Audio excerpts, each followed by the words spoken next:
સુરતમાં બાળકીના અપહરણ કેસમાં આરોપીની ધરપકડ કરવામાં આવી। અમરોલી છાપરા ભાઠા વિસ્તારમાંથી થયું હતું અપહરણ। ભીખ મંગાવવા માટે માસૂમ બાળકીનું અપહરણ કરવામાં આવ્યું। પોલીસે ભારે જહેમત બાદ ગુનાનો ભેદ ઉકેલ્યો। 2 એપ્રિલના રોજ બાળકીનું અપહરણ થયું હતું।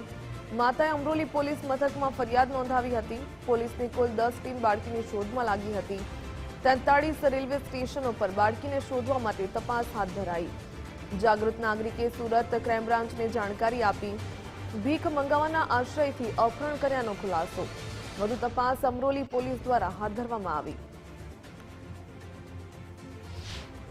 અમદાવાદના એક નારોલ વિસ્તારના જાગૃત નાગરિકે સુરત શહેર ક્રાઇમ બ્રાન્ચના પીએને ફોન કર્યો હતો અને કહ્યું હતું કે આ ફોટોગ્રાફ જે સોશિયલ મીડિયા પર વાયરલ થયો છે, આ દીકરીને આ વ્યક્તિ સાથે મેં ગઈકાલે એક જગ્યાએ જ્યાં ફ્રીમાં જમવાનું મળે છે એ જગ્યાએ એને બેઠેલો અને જમતો જોયેલો હતો।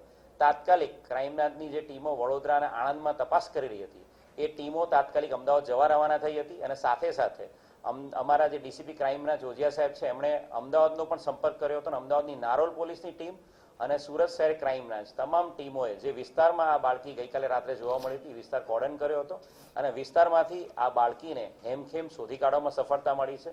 જે આરોપી છે પપ્પુભાઈ ખડિયા જાતે ભુરિયા, એ ઓરિજિનલી દાહોદનો છે અને અહીંયા તાપી નદીના કિનારે આ છાપરા ભાઠા એરિયાના કિનારે છૂટક મજૂરી કામ કરે છે અને આ વ્યક્તિ છે એની સાથે અન્ય 2 બાળકો પણ મળી આવે છે।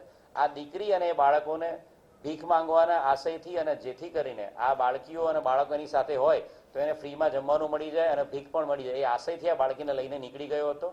એની સાથે જે અન્ય 2 બાળકો મળી રહ્યા છે, હાલ પ્રાથમિક પૂછતાછમાં એ એના બાળકો હોવાની હકીકત દર્શાવે છે, પરંતુ એ બાબતે પણ આ બંને બાળકોના વાલી વારસો બાબતે અને બંને બાળકોની આઈડેન્ટિટી બાબતે પણ હાલ ક્રાઇમ બ્રાન્ચ સુરત શહેર તપાસ કરી રહી છે।